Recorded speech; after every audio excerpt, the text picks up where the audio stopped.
Adik-adik, selamat pagi. Kita bertemu lagi di Habatus Hidupku Bagi Kristus.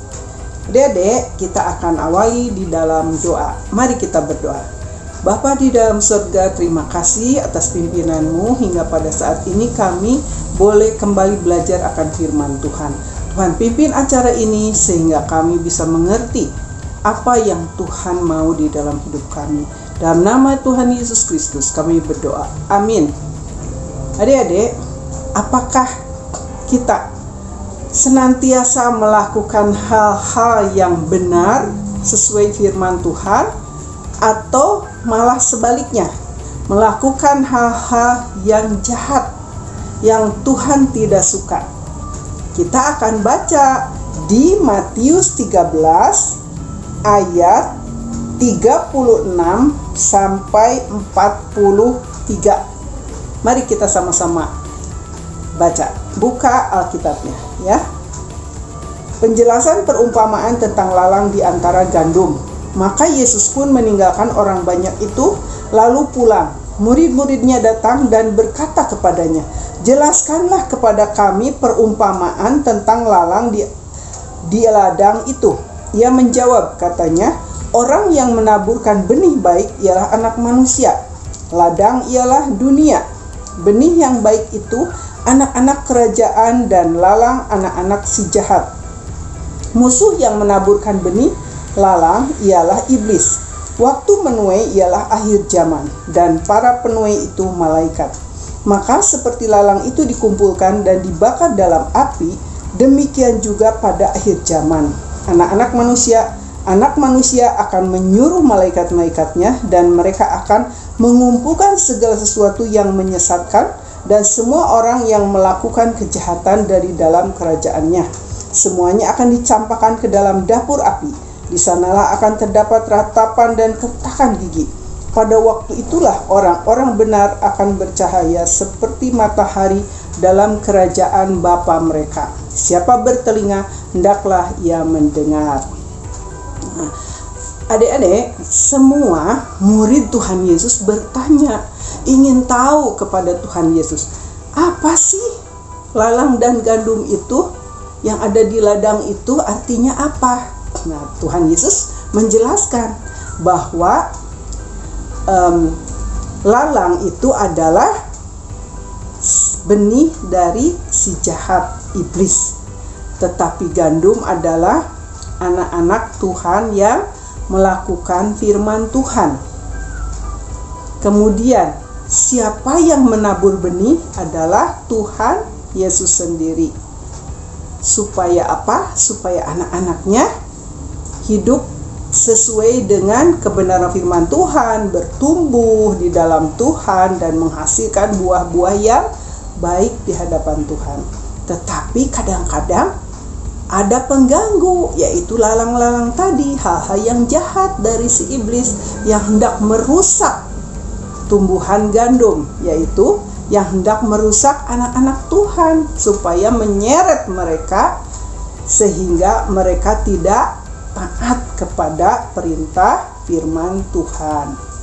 Maka dari itu, jika kita semua anak-anak Tuhan sungguh-sungguh setia mengikuti firman Tuhan, tidak lagi membangkang, tidak lagi melawan, nah adik-adik, maka orang-orang yang senantiasa taat setia kepada kebenaran firman Tuhan, melakukan apa yang benar, apa yang baik menurut nanti firman Tuhan katakan di akhir zaman, saat Tuhan Yesus datang ke dalam dunia ini untuk menjemput kita semua, orang-orang yang jahat tadi, yang selalu melakukan hal yang jahat, yang selalu mengikuti keinginan diri sendiri, yang selalu mengikuti apa yang disuruh iblis, ya.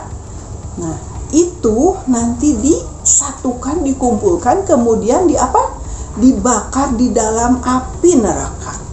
Tetapi jika orang-orang yang senantiasa taat dan takut akan Tuhan, hidupnya benar, ya, melakukan hal-hal yang benar, tidak menindas teman, misalkan tidak melawan orang tua, di gereja berbakti, beribadah dengan sungguh-sungguh, memuji Tuhan sungguh-sungguh, mendengarkan firman Tuhan benar-benar, ya, tidak main-main, tidak bawa mainan ke dalam gereja hanya untuk main di gereja, bukannya untuk beribadah, misalkan.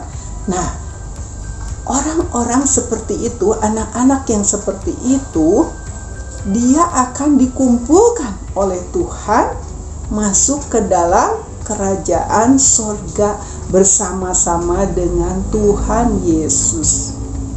Mengerti?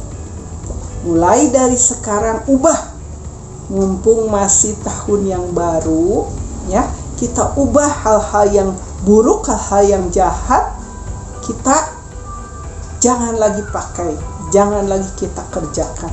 Tetapi kita menjadi anak-anak yang menurut akan firman Tuhan, anak-anak yang saleh di hadapan Tuhan. Sehingga kita benar-benar memuliakan Tuhan, Tuhan disenangkan, dan kita menjadi orang-orang yang bercahaya, ya, bercahaya. Pada waktu itulah orang-orang benar akan bercahaya seperti matahari dalam kerajaan Bapa mereka. Ya, siapa bertelinga hendaklah ia mendengar. Jadi anak-anak yang senantiasa nurut, taat, setia di hadapan Tuhan, melakukan hal-hal yang benar sesuai dengan yang firman Tuhan ajarkan, dia akan bercahaya. Mereka akan bercahaya di dalam kerajaan surga. Karena apa? Karena sinar Tuhan. Tuhan kita adalah cahaya itu sendiri kan, yang menyinari. Jadi ada cahaya di dalam kehidupan kita karena firman Tuhannya bekerja di dalam kehidupan kita, orang-orang yang benar yang mengikuti firman Tuhan. Jadi bercahaya, ya. Jadi pada waktu itulah orang-orang benar akan bercahaya seperti matahari.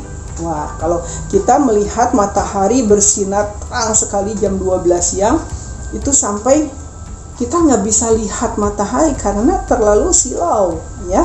Nah, seperti itulah anak-anak Tuhan nanti di akhir zaman. Di saat Tuhan datang, mereka akan dikumpulkan masuk ke dalam kerajaan surga, dan di sana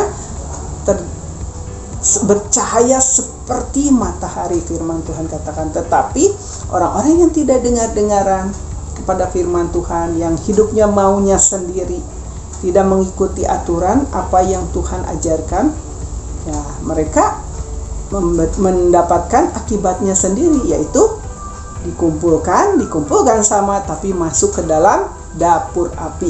Disitulah akan terjadi retak gigi, saking sakitnya menahan tuh sampai bunyi kertakan giginya, ya, ketakutan luar biasa. Begitu ya, adik-adik, mengerti ya? Jadi mulai sekarang, ayo kita perbaiki, kita ubah hal-hal yang jahat, kita buang. Kita berbuat hal yang benar, hal yang sopan, hal yang hormat, hal yang sungguh-sungguh yang diajarkan oleh Tuhan, kita ikuti. Mengerti? Kita berdoa. Bapa di dalam surga, terima kasih atas firman-Mu.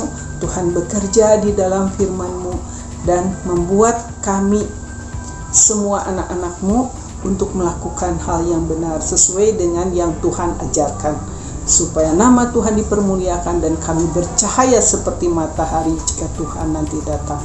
Terima kasih ya Bapa. Di dalam nama Tuhan Yesus Kristus kami berdoa dan mengucap syukur. Amin. Sampai berjumpa lagi di Habatus yang akan datang. Tuhan Yesus memberkati.